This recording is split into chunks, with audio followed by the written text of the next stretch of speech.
Cristo nos dejó, ¿verdad?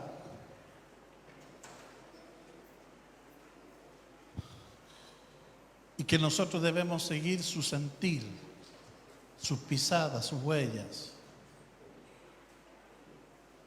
Hay tres cosas importantes que el Señor, que en su ministerio terrenal quería que nosotros conociéramos: propósito, autoridad y poder. Ya hablamos de que a los 12 años Jesús ya conocía su propósito. Pero no solo lo conoció, sino se entregó en vida para llegar a cumplirlo. Hizo de el propósito su vida. Eso se llama, ¿verdad?, propósito existencial. Es cuando usted en su vida determina para qué vivir. Todos nosotros en algún punto determinamos por qué vivir y para qué vivir. Por eso escogemos una profesión y nos dedicamos a ello. Bueno, Jesús dedicó toda su vida al propósito que Él venía a cumplir. Pero ese propósito no se puede ejercer si no se tiene lo segundo, autoridad. Y aunque Jesús era amo y Señor de todo, dice que estuvo bajo cuidado, bajo ayo, hasta alcanzar ¿qué cosa? Madurez. Porque tú no puedes hacerlo de Dios si no eres habilitado por Dios. Si hay alguien que tiene que dar el respaldo a lo que vas a hacer, es Dios. Y eso se llama autoridad. Dijimos que autoridad es un derecho o poder que se le otorga a alguien para cumplir un propósito. En el griego es exousia, que significa habilitación, derecho para actuar con autoridad y con poder. Amén. En donde todos los beneficios del Padre te son otorgados. Por eso no es suficiente conocer el propósito. Necesitamos ir a lo segundo, a la autoridad. Pero Jesús, para poder ejercerla, necesitó ser declarado un hijo adulto. Por eso Jesús parte su ministerio a los 30 años. A los 30 años el Padre declara del cielo: este es mi Hijo amado, en el cual yo tengo complacencia. Está acá. Amén.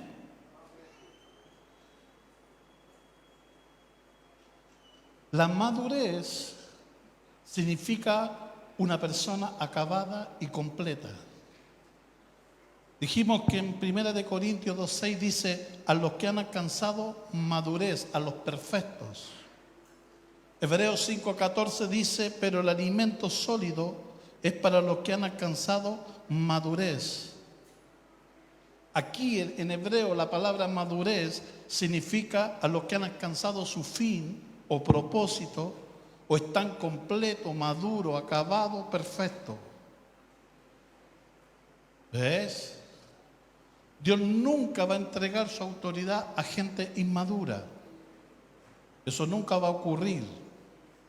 Por eso el grito del cielo, ¿qué es lo que es? Que Dios está buscando ¿qué cosa? Gente madura. Y lo que más ha trazado la obra de Dios es precisamente, ¿verdad?, tener que lidiar, como dijimos, con niños espirituales, con gente mañosa, con gente mimosa, ¿verdad?, dentro de la iglesia, que se sienten por todo, que si los corrigen se enojan, que si los bajas se van de la iglesia. Niños. Amén.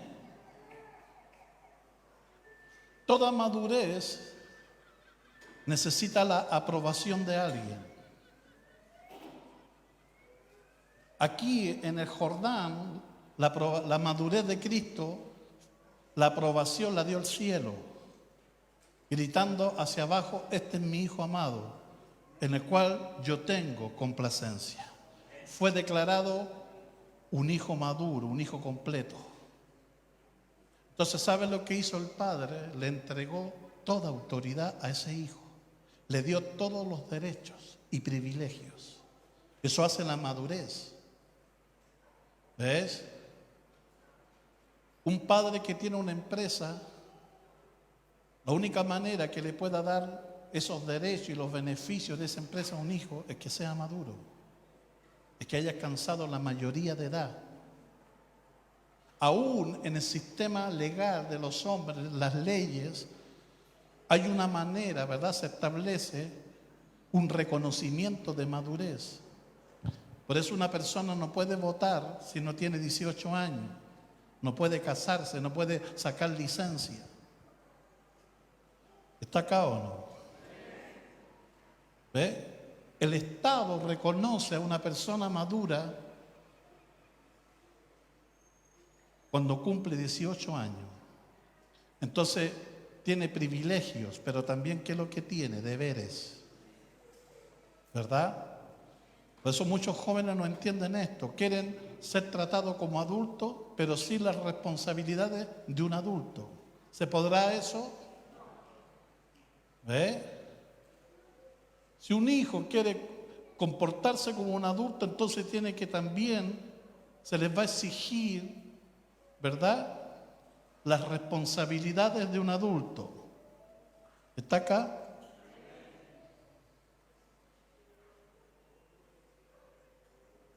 Aunque en las leyes tiene que ver con edad, en el reino no tiene que ver con edad. Tú puedes tener 30 años y seguir siendo un niño espiritual. Por eso Hebreos dice que hay gente que hay que volver a los rudimentos de la fe. Hay que volver a darle papilla y comida como para una guagua, porque no están preparados para el alimento sólido. Porque el alimento sólido es solamente para los que han alcanzado madurez.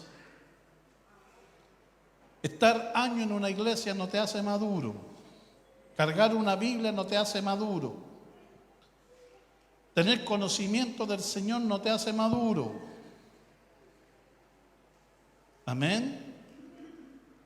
La madurez tiene que ver con otra cosa. Por eso el consejo es no imponer las manos con ligereza.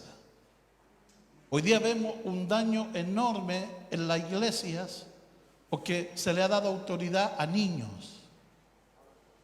¿Y sabe lo que han hecho? En vez de, ¿verdad?, juntar, han desparramado. En vez de hacer que la gente se vuelva a Dios, se aleja de Dios. ¿Por qué? Porque son personas incompletas, no perfectas, no acabadas. ¿Está aquí o no? ¿Y quién puede medir? Por eso Dios dejó la palabra y dejó, ¿verdad?, a los apóstoles, los profetas, los maestros, los evangelistas, pastores, para precisamente ellos reconozcan en ti la madurez. Ahora, con Jesús no fue la excepción. Jesús, para que el Padre pudiese entregarle todo, le exigió mucho.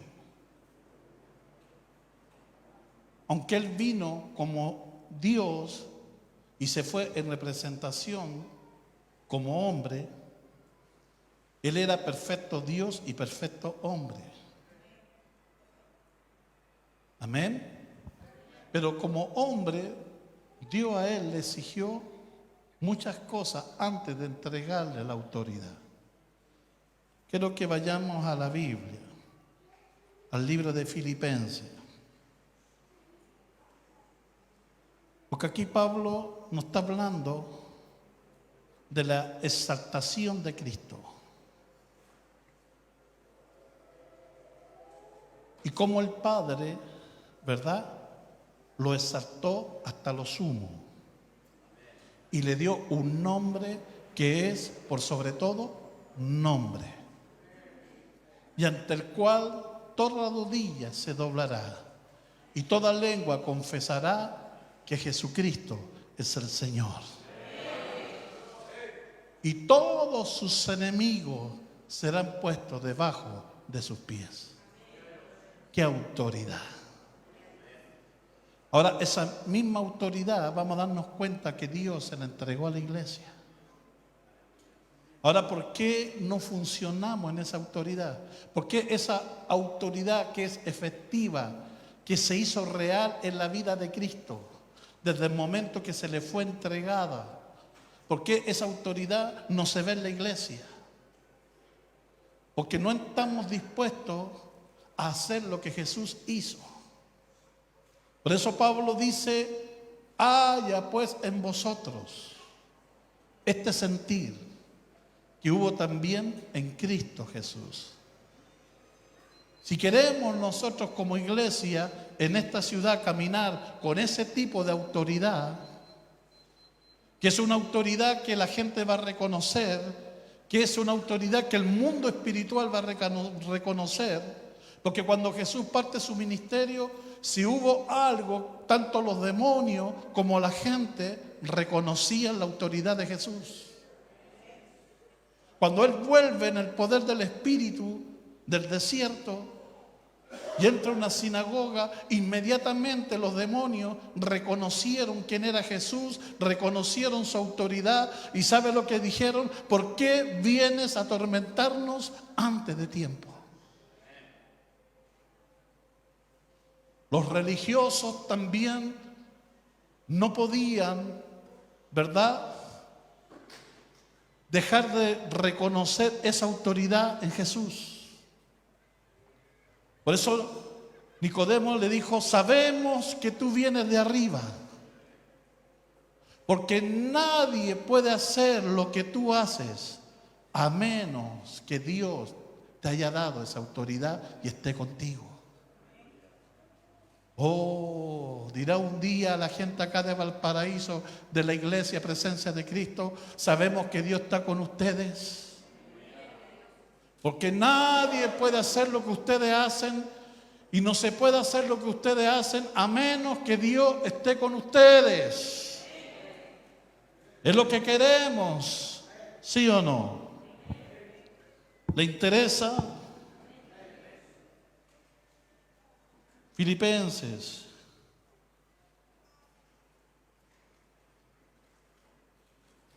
2:5. Haya pues en vosotros este sentir. Amén. ¿A qué le está hablando Pablo? A nosotros, la iglesia.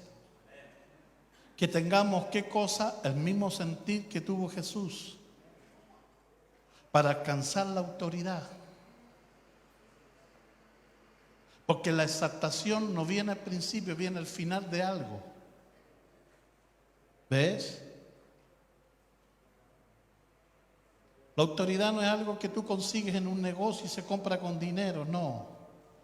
Tiene que ver con ciertas verdades que el Espíritu Santo te tiene que revelar. Y vas a descubrir que tiene que ver con negación, muerte y sacrificio. No hay autoridad si no hay eso primero. ¿Cuántos quieren autoridad?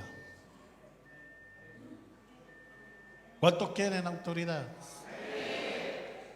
¿Estás dispuesto a pagar el precio por dicha autoridad? Haya pues en vosotros este sentir que hubo también en Cristo Jesús, el cual siendo en forma de Dios, amén, no estimó ser igual a Dios como a cosa que aferrarse.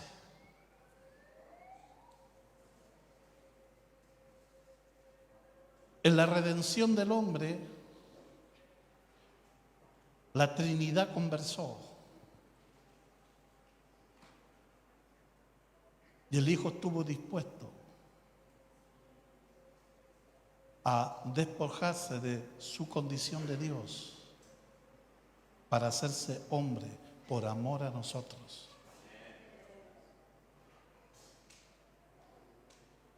Jesús no era simplemente un hombre, Él era Emmanuel, Dios con nosotros. ¿No entendiendo? El increado, vamos a darnos cuenta, se hizo criatura por causa de llevar a cabo este plan de redención. Y no solo eso. Dice, cual siendo en forma de Dios no estimó ser igual a Dios como a cosa que aferrarse, sino que se despojó a sí mismo, tomando forma de siervo, hecho semejante a los hombres, y estando en la condición de hombre, ¿qué hizo? Se humilló a sí mismo, haciéndose, ¿qué cosa? Hasta la muerte y muerte de cruz. Por lo cual, aleluya, toda humillación, tarde o temprano, tiene una exaltación. No hay exaltación sin humillación. Por eso dice la Biblia que el que se humilla será exaltado y el que se exalta será humillado. ¿Está acá? Haya pues en vosotros este sentir que hubo en Cristo Jesús. Aquí la palabra sentir significa disposición. Amén. Es la actitud o disposición a hacer todo lo que el Padre le pediría con tal de cumplir el propósito de redención y poder funcionar en la autoridad del Padre. Jesús no solamente dio su vida, sino soltó la gloria, la eternidad. Se hizo criatura por amor a nosotros. Él tuvo que hacer varias cosas que usted y yo necesitamos entender si queremos funcionar en la misma autoridad que Él funcionó. ¿Le interesa? Mira, lo primero que Jesús tuvo que hacer es tener la disposición a renunciar a su condición y a todo privilegio que tenía con el Padre. Amén. La autoridad del Padre tampoco puede funcionar en la vida de alguien si no tiene una actitud a renunciar. Él tuvo una gloria y se lo dice al Padre. Padre, esa gloria que yo tenía desde antes contigo, desde antes de la fundación del mundo, dáselo a ellos. Renunciar significa dejar, abandonar voluntariamente algo que se posee o que se tiene por derecho propio. ¿Tú crees que Dios va a entregar esta ciudad simplemente porque gritamos, saltamos? Esta ciudad será entregada a gente que esté dispuesta a hacer más que saltar y gritar, sino que tenga conciencia de renuncia. Está acá. ¿Tú a qué estarías dispuesto a renunciar con tal de tener la autoridad de Dios para funcionar en esta ciudad? ¿Tú a qué estarías dispuesto a renunciar con tal de cumplir el propósito de Dios que Dios te ha dado? La gente sabe cuando alguien tiene autoridad. Mateo 7:29, porque les enseñaba como quien tiene autoridad. Juan 3:2, y les dijo: Rabí, sabemos que has venido de Dios como maestro, porque nadie puede hacer las señales que tú haces si Dios no está con él. Amén. El Padre es el que otorga autoridad. Cuando Jesús es llevado donde Pilato, y Claudia, la esposa de Pilato, tiene sueños, ella insiste en que Pilato suelte a Jesús, porque es una persona santa y justa. Pero había todo un complot para que mataran a Jesús. Los religiosos habían, ¿verdad?, creado todo un ambiente precisamente para condenar a Jesús.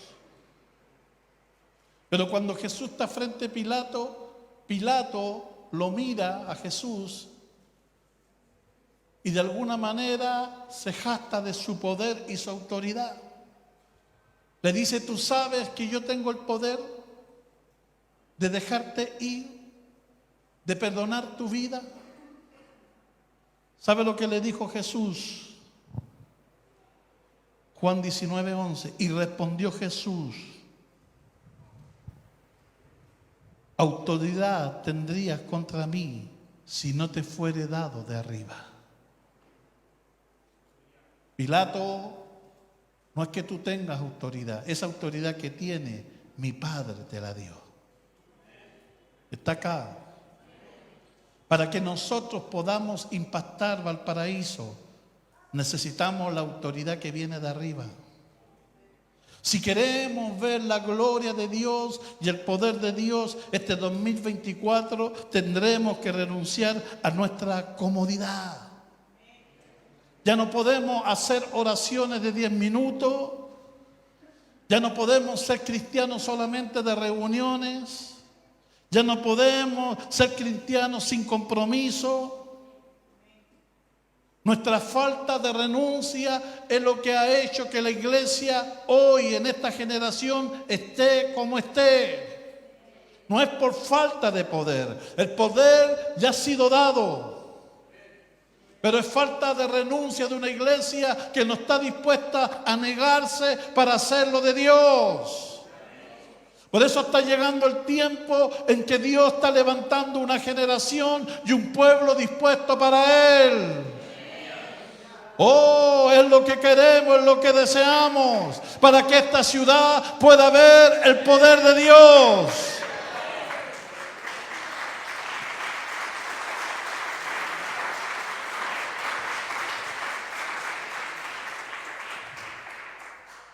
Lo segundo que hizo Jesús, se despojó a sí mismo.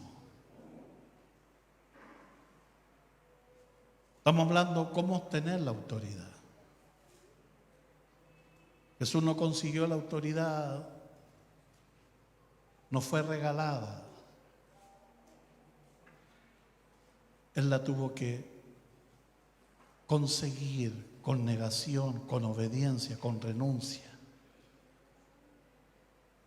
Vivir para el propósito. Filipenses 2, del 7 al 8, sino que se despojó a sí mismo, tomando forma de siervo, hecho semejante a los hombres, y estando en la condición de hombre, se humilló a sí mismo, haciéndose obediente hasta la muerte y muerte de cruz. Aquí la palabra despojar significa privar a una persona de lo que tiene con violencia. También significa quitar todo derecho y todo privilegio. Jesús no solamente vino a redimir al hombre, sino Él se vació a sí mismo por causa del hombre. La versión internacional dice que se rebajó voluntariamente. Aunque la Biblia no dice así explícitamente de qué se despojó Cristo, pero sabemos que Cristo se despojó de muchas cosas. Se despojó de la gloria que tenía con el Padre. Se despojó del derecho de actuar como Dios. Aunque era Dios, no quiso ser igual a Dios como a cosa a que aferrarse, sino que estuvo en la condición de hombre, de ser un ser increado, sin principio y fin, a sujetarse a un cuerpo que estaba limitado a tiempo, a espacio, de cargar en su vida pecado, aunque Él no conocía el pecado. Amén. Perfecto Dios y perfecto hombre. Cristo no tuvo ningún cambio en su naturaleza divina, ya que en la tierra Él reclamó igualdad de condición con su Padre. Él decía que Él y el Padre uno eran. El que ha visto al Hijo ha visto al Padre. Y el que ha visto al Padre ha visto al Hijo. Porque yo y el Padre uno somos. Él permitió que otros lo llamaran Dios. Por eso cuando Simón Pedro le dijo, tú eres el Cristo, el Hijo del Dios viviente, tú eres Dios. En Juan 20:28 dice, entonces Tomás respondió y le dijo, Señor mío y Dios mío. Él también aceptó adoración. Aun cuando claramente le enseñó que Dios es el único digno de adoración, él aceptó ser adorado. Mateo 8:2 dice, he aquí vino un leproso, se postró ante él diciendo, Señor, si quieres puedes limpiarme. Mateo 4:10, entonces Jesús le dijo, vete Satanás, porque escrito está, al Señor tu Dios adorarás y a Él solo servirás. Amén.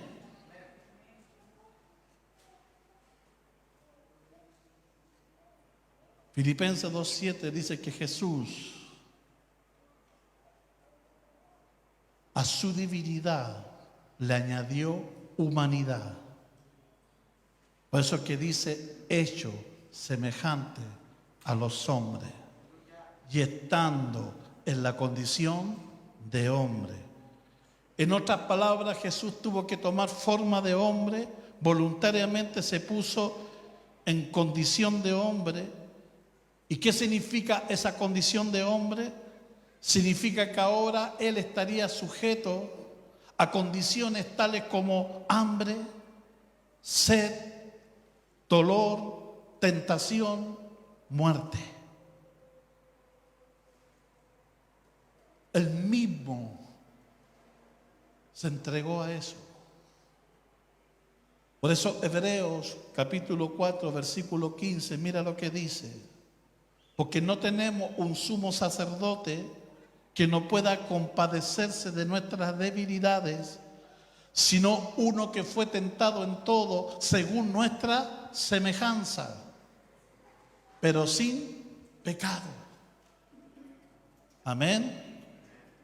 Por eso el Señor te entiende. Por eso el Señor sabe cuando tú estás pasando una prueba, una lucha, una tentación. ¿Sabe por qué? Porque Él lo vivió. Con la única diferencia que Él siempre salió victorioso. Con la única diferencia que Él nunca pecó. Pero sabe lo que significa eso.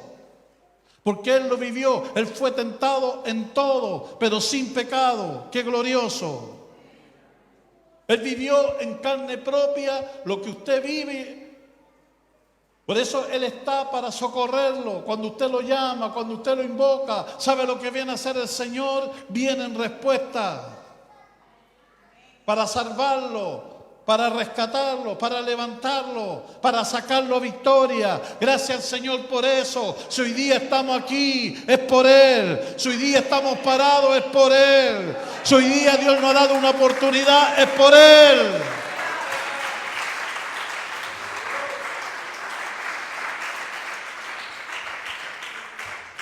Si la iglesia quiere entrar en la autoridad de Dios, tendrá que tener este sentir de despojarse. En otras palabras, estar dispuesto a perder derechos y privilegios. ¿Usted está dispuesto a perder privilegios y derechos que por ley le corresponden? Esa es renuncia.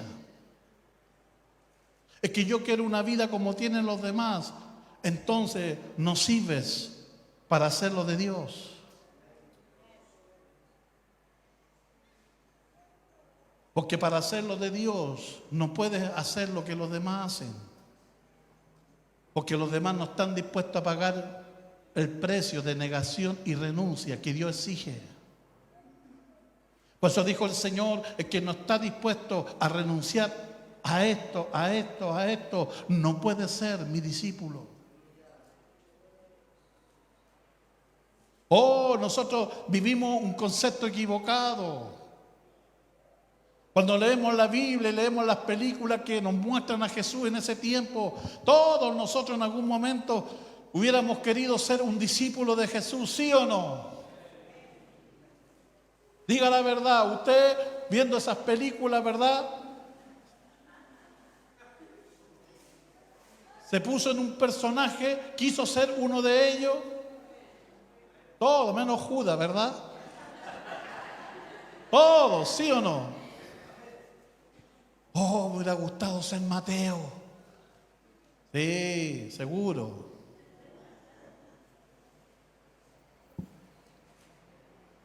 La única palabra que Mateo recibió para el llamado fue una sola: ven y sígueme. Y no había que pensarlo y no había que sacar cuenta. ¿Sabes lo que había que hacer? Pararte, dejar toda tu vida, todos tus planes, todos tus derechos. ¿Sabe para qué? Para seguirlo a Él. ¿Tú hubieras hecho lo mismo? Pedro, que está en la orilla, afanado, pescó toda la noche y no pescó nada. Ahora que tiene 2 botes llenos de peces para cumplir sus sueños, para salir de las deudas, para concretar todo lo que buscó humanamente, ahora el Señor sabe lo que le dice: ven y sígueme. Y él estuvo dispuesto a dejar todo por el Señor. Eso es renuncia. Porque cuando Dios te llama no hay tiempo para sacar cuentas. No hay tiempo para calcular. Solo hay tiempo para decir sí o no. Por eso dijo el Señor: el que mira y pone la mano en el arado no es digno de mí. Uno le dijo: Señor, deja que primero vaya y yo haga esto y y el Señor, ¿sabe lo que le dijo?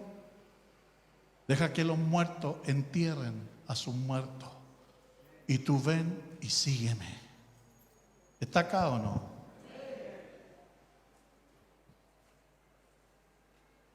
Jesús estuvo dispuesto a hacerlo. Sabía lo que significaba la redención del hombre. No solo una entrega a la parte divina, sino incluso una entrega como hombre. Porque no solo estuvo en la condición de hombre, sino que se humilló a sí mismo, haciéndose esclavo y menos que un esclavo por amor a nosotros. ¿Está acá o no? Él no tenía derecho a nada. Jesús dijo: las zorras tienen su cueva, los pájaros tienen el nido. Eso es lo mínimo que puede tener un zorro, una cueva. Como derecho es lo mínimo que un animal puede tener. Lo mínimo que puede tener un pájaro es un nido. Pero ¿sabe lo que dijo el Señor? Más el Hijo del Hombre no tiene dónde recostar su cabeza.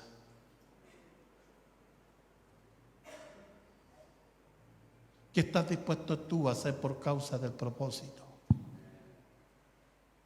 Oh, Señor, úsame. Oh, Señor, dime para qué me llamaste. Si Dios te lo dijera y te mostrara el costo para cumplir eso, ¿lo harías? Todas las mujeres en el tiempo de Jesús estaban, ¿sabe? Anhelaban algo: ser la mamá del Mesías. Había una promesa. Toda mujer quería eso. Sabían que bíblicamente Dios se iba a vestir de humanidad y que la salvación vendría por medio de la mujer. Amén. Pero no por medio de la mujer, porque eso se malinterpretó, ¿verdad? Entonces había muchas hermanas teniendo muchos hijos y entendieron que mientras más hijos, más salvan era. ¿Ve? No está diciendo que la salvación vendría por medio de la mujer en el sentido de engendrar. No, está diciendo que la salvación vendría porque Dios escogería a una mujer para vestirse de humanidad. Hasta que la suerte cayó en una, María. No es suerte, ¿verdad? Sino la misericordia. Porque Dios viene a nacer en la persona que menos pensamos. ¿Sabe lo que significa el nombre María? Rebelde.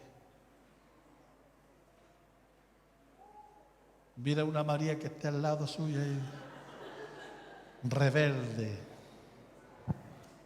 Porque en la Biblia los nombres significaban algo, ¿sí o no? Hoy día los nombres no representan nada, ¿verdad? Eleuterio, ¿qué significa Eleuterio? Estoy buscando en el diccionario qué es lo que es Eleuterio. O sea, nada. Pero en la Biblia los nombres representaban acontecimientos, representaban hechos que indicaban un acto de Dios y representaba lo que la persona en sí era. María rebelde. Y aunque a lo mejor lo era, ¿sabe lo que hizo Dios? La escogió. Oh, yo me imagino María haciendo lo que hacía todos los días, ¿verdad? Y de repente aparece un ángel. Bienaventurada eres, el Señor es contigo. Bendita eres entre todas las mujeres. Oh, ¿sí o no? ¿Glorioso o no?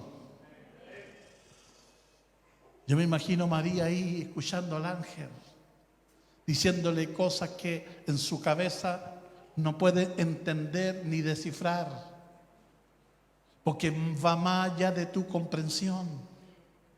Le habla de que el poder del Altísimo vendría sobre ella, la cubriría y que se gestaría en su ser un niño santo desde el vientre y que le tendría que poner por nombre Jesús, porque Él salvaría al mundo. ¡Oh, maravilloso! ¿Cuántas mujeres aquí le hubiera gustado ser María? Pero ¿sabe lo que viene a hacer Jesús? Esa noticia es buena, pero tenía, ¿qué cosa? Un costo. Había una renuncia.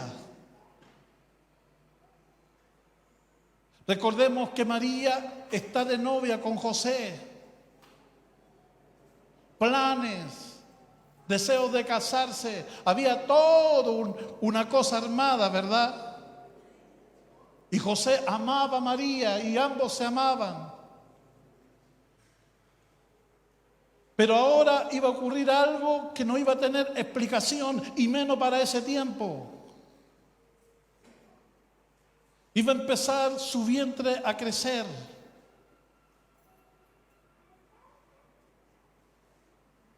¿Cómo le explicaría ella a José que eso que está creciendo en su vientre es de Dios? ¿Tú lo hubieras creído a María? Hoy me visitó un ángel y dijo que el poder me iba a cubrir y que en mí se iba a gestar un ser. Y ahora está creciendo. ¿Cómo le digo a José que esto es santo? Nadie iba a creer eso, ¿verdad? Ni José lo creyó. Por eso José, como la amaba, no quiso difamarla. Porque eso, si él hablaba, ¿sabe lo que le correspondía a María? La pena de muerte. Porque eso significaba ¿qué cosa?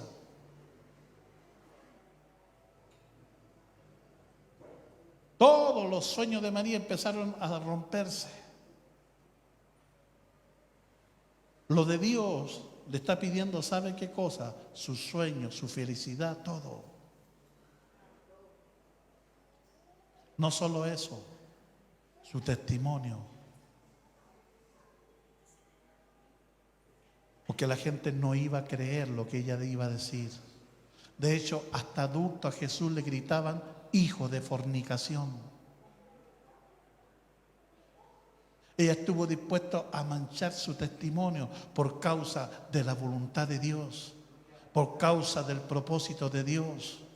Estuvo dispuesto a renunciar a ese hombre que amaba con tal de cumplir el propósito de Dios. Pero Dios tuvo misericordia de María. ¿Y sabe lo que hizo Dios?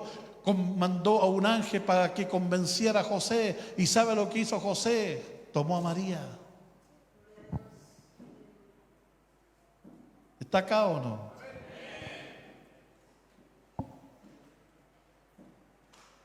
¿Qué estás dispuesto tú a renunciar por causa del propósito de Dios? ¿Sabe lo que Dios hizo con Ezequiel? Son las cosas que a veces no entendemos, ¿verdad? Ezequiel fue un tremendo profeta. Dios le mostró cosas extraordinarias, tremendas visiones a Ezequiel.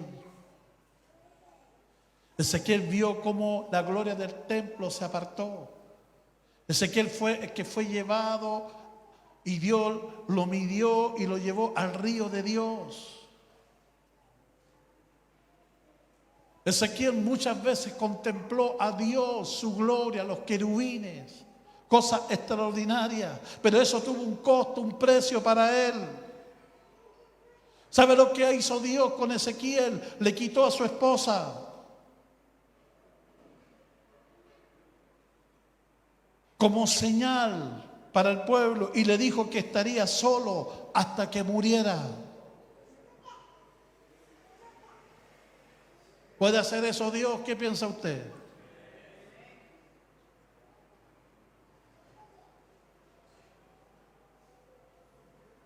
Dios a algunos lo ha dejado solo, solo para Él, solo para que cumplan su propósito. No le ha permitido tener a nadie. Y esta gente ha estado dispuesto a eso, a no llevar una vida que otros llevan, a no tener una vida normal que otros llevan. ¿Sabe por qué? Por causa del propósito de Dios. Ezequiel 24 del 16 al 17, mira lo que dice: Hijo de hombre, he aquí yo te quito de golpe el deleite de tus ojos. No endeches, no llores, no corran tus lágrimas, reprime el suspirar, no hagas luto de mortuario, ata tu turbante sobre ti y pon tus zapatos en tus pies y no te cubras de rebozo ni comas pan del enlutado. Te voy a quitar a la mujer de tu deleite, pero no quiero que hagas luto ni llores.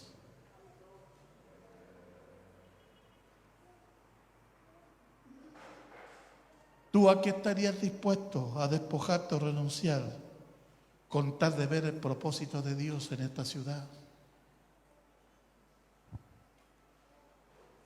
¿Tú, joven, estarías dispuesto a quedarte solo por el propósito y la autoridad de Dios? ¿Estarías dispuesto a soltar el trabajo que tienes, donde ganas bien, con tal de cumplir el propósito que Dios te está llamando? ¿Estarías dispuesto a dormir menos y vivir en oración y ayuno con tal de ver el propósito de Dios, como lo hizo Ana? Esa mujer que se había casado y después de 7 años murió su esposo y entendió que Dios la quería sola.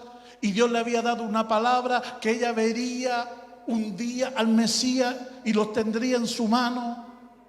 Pero eso tuvo un costo. ¿Y sabe cuál fue ese costo? Lucas 2:37, mire lo que dice. Y Ana era viuda hacía 84 años. Y no se apartaba del templo, sirviendo de noche y de día, con ayuno y oraciones.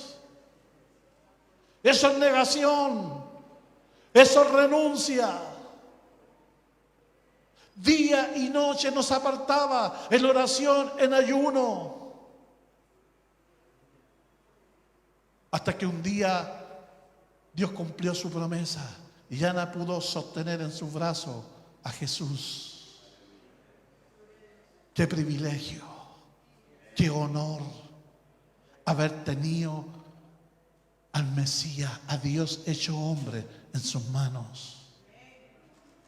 Pero eso tuvo un costo y un precio. Allí está el problema, hermano.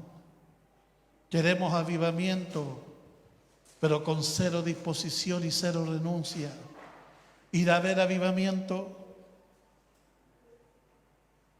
Lo tercero que Jesús tuvo que hacer, obedecer hasta la muerte.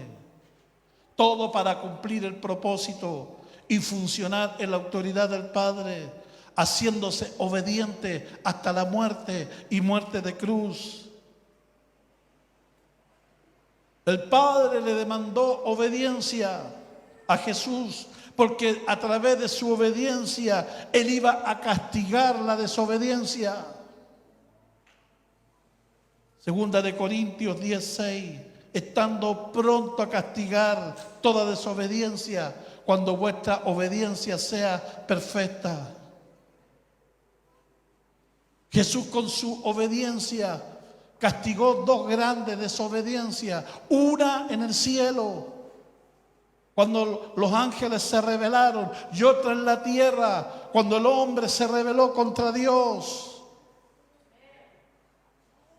Por eso Jesús no solamente vino a entregarle el dominio al hombre, sino Jesús dice que con su sangre entró al tabernáculo en el cielo y roció su sangre. Por eso tú puedes entrar al trono de la gracia, porque Cristo abrió ese camino a través de su obediencia.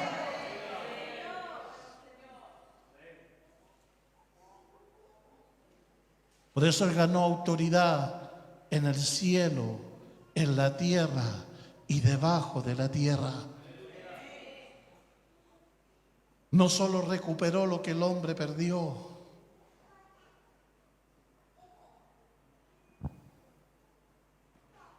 Cuando Dios al hombre en el puerto le da autoridad y dominio, le dio poder para que lo representase y lo expresase.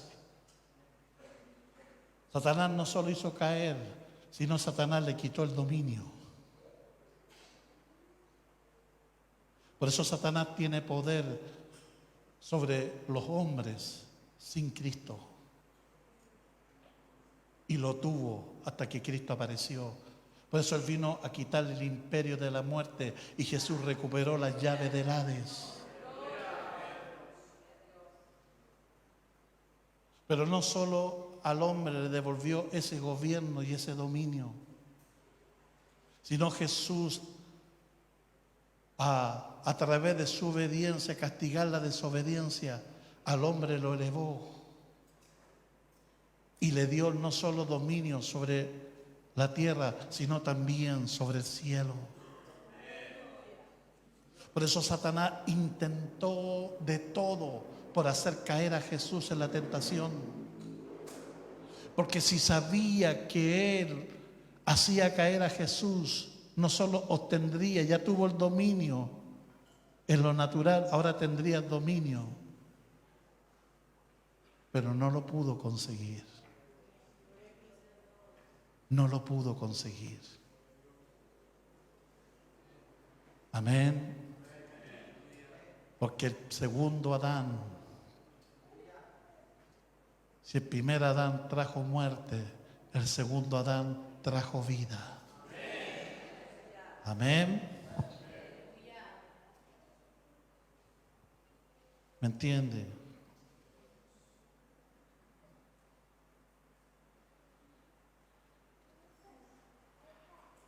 La primera autoridad que Jesús gana con su obediencia hasta llegar a la madurez fue la autoridad que le fue otorgada para sanar enfermos y perdonar pecados.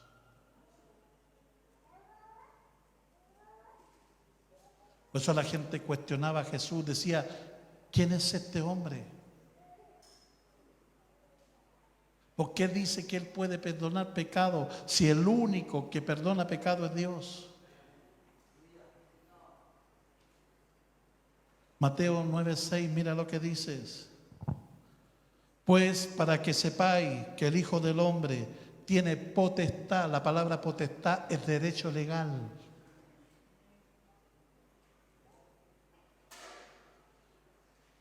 Es un derecho legal. La Biblia es un lenguaje jurídico.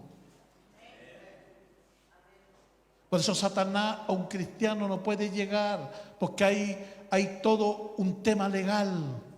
Tú no eres cualquier cosa, tú eres propiedad de Dios. El diablo no puede venir y tocarte. El diablo tiene que pedir permiso cuando tú estás en Cristo. Y ese permiso le tiene que ser otorgado. Por eso Jesús le dijo a Pedro: Satanás te ha pedido para zarandearte. Pero estás tranquilo, Pedro, yo he orado por ti para que tu fe no falle.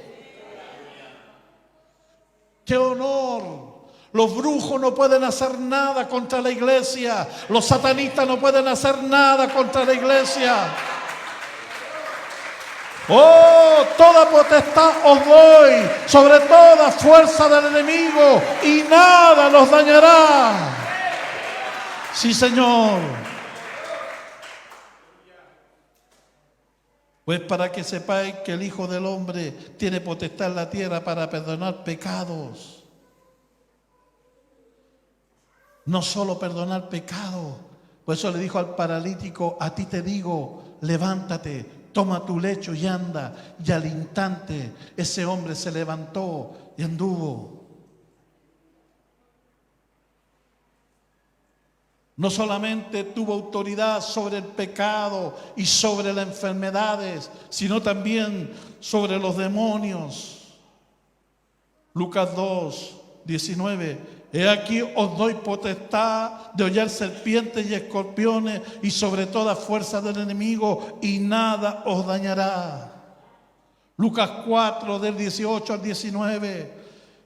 Y tuvo autoridad también para sanar a los quebrantados de corazón, dar libertad a los cautivos, vista a los ciegos y poner en libertad a los oprimidos y predicar el año agradable del Señor. Colosenses 2:15. Y despojando a los principados y a las potestades, los exhibió públicamente, triunfando sobre ellos en la cruz. Jesús golpeó el reino de las tinieblas y demostró triunfante su victoria.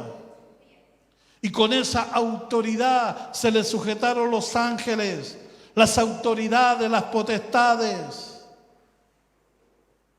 Primera de Pedro 3:22. Quien habiendo subido al cielo está a la diestra de Dios, y están sujetos ángeles, autoridades y potestades.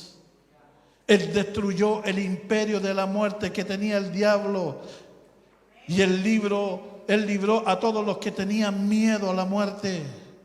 Hebreos 2:14-16. Así que por cuanto los hijos participaron de la carne y sangre, él también participó de lo mismo, para destruir por medio de la muerte al que tenía el imperio de la muerte, esto es, al diablo, y librar a todos que por temor de la muerte estaban durante toda la vida sujetas a servidumbre. ¿Sabe por qué hoy día tú tienes paz? ¿Sabe por qué hoy día tú no tienes miedo a morir? Porque Cristo puso esa convicción en ti. Sabe que la muerte solamente es un paso, no es un hasta luego, sino es un hasta pronto. Sabe que la muerte, ¿verdad?, es solamente una transición. Dice la Biblia que Él nos guiará aún más allá de la muerte. Por eso la muerte para nosotros es ganancia. Es pasajero, es transitorio. Lo que viene, lo que nos espera es glorioso, es eterno, es por siempre y para siempre. Sí, Señor.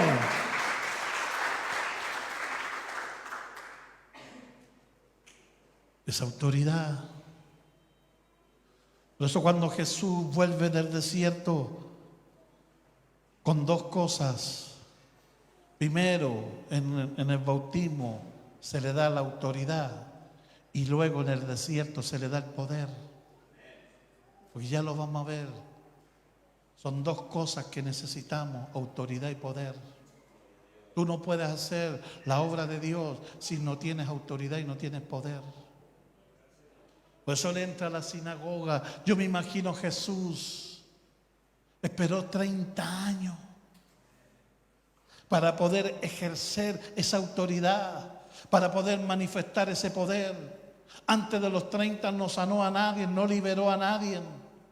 Pero ahora viene en el poder del Espíritu. Ahora entra a esa sinagoga, se para delante de los hombres y dice: hoy delante de ustedes se cumple esta profecía del libro de Isaías, que dice: el Espíritu de Dios está sobre mí, por cuanto me ha ungido Dios para dar libertad al cautivo, vista al ciego, para sanar a los quebrantados de corazón, para abrir las cárceles de los presos.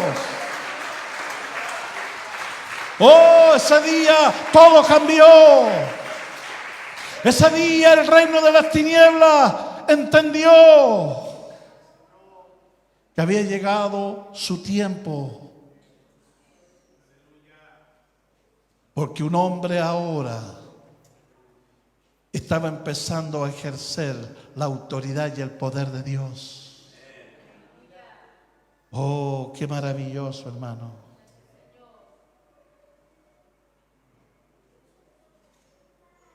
Pero no fue fácil.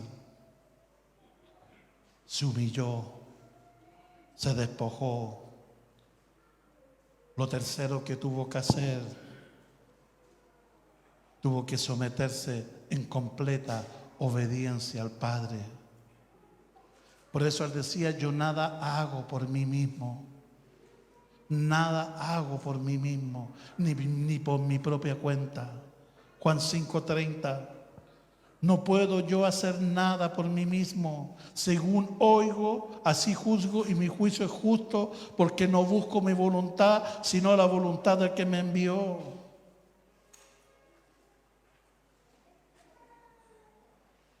Él no sabía lo que era obediencia, porque él era Dios. Pero como hombre tuvo que aprenderla. Hebreos 5, del 8 al 9. Aunque era hijo, por lo que padeció, aprendió ¿qué cosa? La obediencia. Y habiendo sido perfeccionado, vino a ser autor de eterna salvación para todos los que le obedecen. ¿Tú sabes que la obediencia forma el carácter? Por eso sabes lo que más cuesta en una persona: que obedezca. Porque por naturaleza somos hijos de desobediencia. ¿Cuánto cuesta que te sujetes? ¿Cuánto cuesta que entregues tu voluntad? Esa ha sido la lucha del Espíritu contigo. ¿Sabe por qué el Espíritu Santo no puede llevarte a algo más? Porque no has entregado tu voluntad, no te has rendido a Él. El Espíritu puede mover y puede guiar solo una persona que entrega su voluntad. Por eso, una vez que Jesús recibe la autoridad del Padre, ahora pasa a las manos del Espíritu. De ahí en adelante tú ves que cambia. ¿Y sabe lo que dice?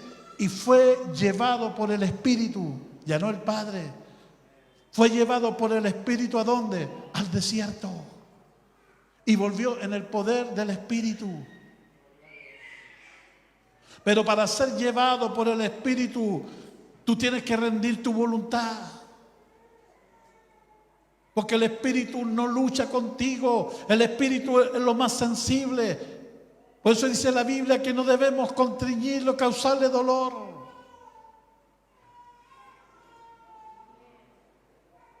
Él es tan tierno. Si tú le dices no, se hace a un lado. Si tú le dices no quiero, se hace a un lado.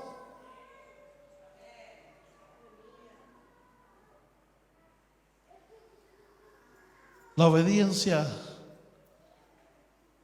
se aprende, se construye. No es fácil obedecer. A todos nos ha costado obedecer. A todos nos ha costado dejar cosas que Dios sabemos que nos está pidiendo. Y le hacemos el quite y tratamos de hacerle el gallito a Dios y tratamos de luchar con Dios, pero entendemos que no podemos, que tarde o temprano tenemos que rendirnos a Él. Jacob escapó 12 años del trato de Dios. Jacob 12 años no quiso entregar su voluntad, obedecer a Dios 12 años, hasta que no aguantó más y fue a Peniel y subió a encontrarse con Dios cara a cara. Y allí Dios lo dislocó, ahí Dios lo trató y dice que su alma fue librada. Entonces Dios ahí le cambia el nombre de Jacob a Israel, príncipe de Dios. La obediencia. Jesús, aunque era hijo, por lo que padeció, ¿está escuchando? Por lo que padeció, aprendió la obediencia. ¿Cómo se aprende la obediencia?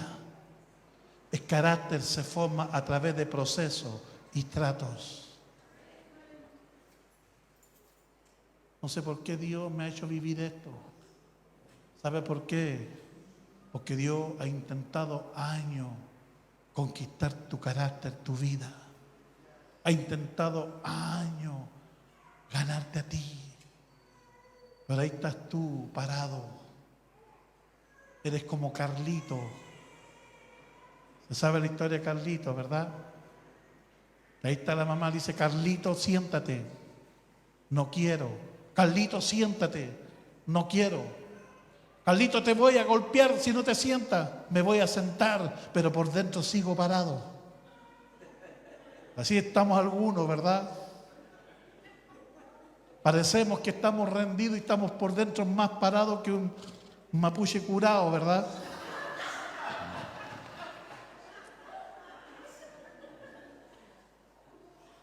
Amén. Ah, qué bueno, el hermano se rindió. No, está más parado que nunca. ¿Entiende? Por naturaleza nosotros somos hijos de desobediencia. ¿Está acá o no? Por eso la obediencia o la aprendes a la buena o lo aprendes a la mala. ¿Sabe cómo se perfecciona la obediencia? A través de tratos. Justito lo que no quieres, Dios te va a pedir. Justito lo que estás orando para que no ocurra, es justamente lo que Dios va a venir a tratar. Porque todos nosotros nos entregamos con una mano abierta y la otra cerrada. ¿Sí o no? Pastor, yo ya no fumo. Yo ya no voy a baile. Yo no he hecho garabato. Esa es la mano abierta. No, si todo eso está bien, el problema es la otra mano que está cerrada. ¿Tú sabes cómo cazan a los monos en la selva? Es increíble cómo los cazan. Pescan un coco, le hacen un hoyo donde cae la mano del mono, así estirada, y adentro le ponen el fruto que al mono más le gusta. ¿Y sabe cuál es el problema? Que el mono mete la mano, agarra eso que tanto quiere, pero no lo suelta. Y el cazador se va a dormir. Al otro día ahí está el mono con la mano así. Dice, pero ¿por qué no abre la mano y se suelta? No, trata de cambiarle eso al mono. Prefiere perder la vida que soltar lo que tiene agarrado con la mano. A ver, mire la mano del que está al lado suyo.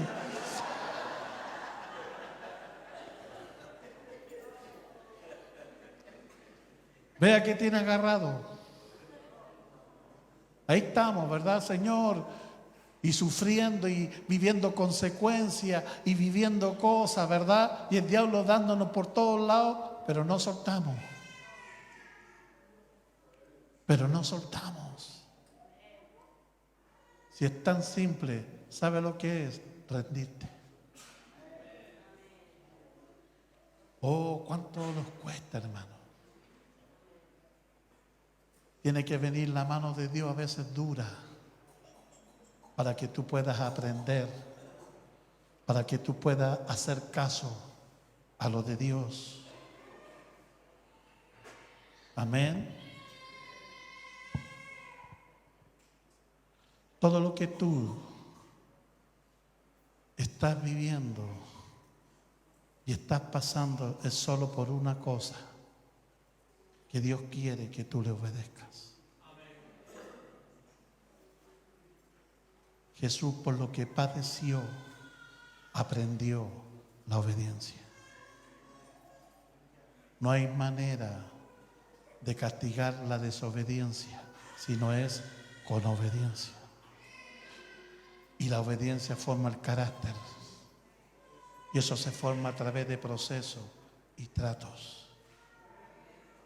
¿Cuánto has luchado con Dios? Ahí llevas años haciéndole un gallito a Dios. Nunca vas a ganar. Con Dios nadie gana parado. Si quieres ganarle a Dios, ¿sabe cómo es? Rendido. Es humillado. Amén. Ponte en pie. Quiero que vengan los ministros de alabanza.